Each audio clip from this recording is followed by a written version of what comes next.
It's not just skin care, it's cell care. Shop now. Operation Sindoor వల్ల ఇతర దేశాల నుంచి భారత్కి యూరియా రావడంతో కొంత జాప్యం జరిగిందన్నారు బీజేపీ ఎంపీ రఘునందన్ రావు. తెలంగాణ రాష్ట్రానికి 50,000 మెట్రిక్ టన్నుల యూరియాను వారం రోజుల్లో తీసుకొచ్చే బాధ్యతను తాము తీసుకున్నామన్నారు. యూరియా కొరత ఉందని కొంతమంది కావాలనే చెప్పులను లైన్లో పెట్టించి రాజకీయం చేస్తున్నారని ఆరోపించారు రఘునందన్. లైన్లో పెట్టించి కావాలని ఫోటోలు దించిపిస్తా ఉన్నారు.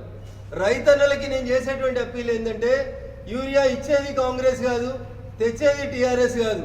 ఇచ్చేదైనా తెచ్చేదైనా భారత ప్రభుత్వం నరేంద్ర మోడీ గారి నాయకత్వంలో ఈ రాష్ట్రం నుంచి ప్రాతినిధ్యం వహిస్తున్నటువంటి 8 మంది ఎంపీలం, 2 కేంద్ర మంత్రులు తెలంగాణ రాష్ట్రానికి కావాల్సిన 50,000 టన్నుల యూరియాని, మెట్రిక్ టన్నుల యూరియాని వారం రోజులలో తీసుకొస్తాం.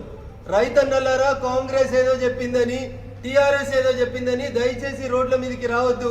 ప్రపంచంలో ఉన్న మిగతా దేశాల్లోంచి భారతదేశానికి దిగుమతి కావలసినటువంటి యూరియా విషయంలో ఆపరేషన్ సింధూర్ అనే యుద్ధం వల్ల కొంచెం ఆలస్యం జరగడం వల్ల దయచేసి ఈ 8 రోజులు సహకరించాల్సిందిగా రైతన్నలకు అందరికీ కూడా సవినయంగా విజ్ఞప్తి చేస్తారు.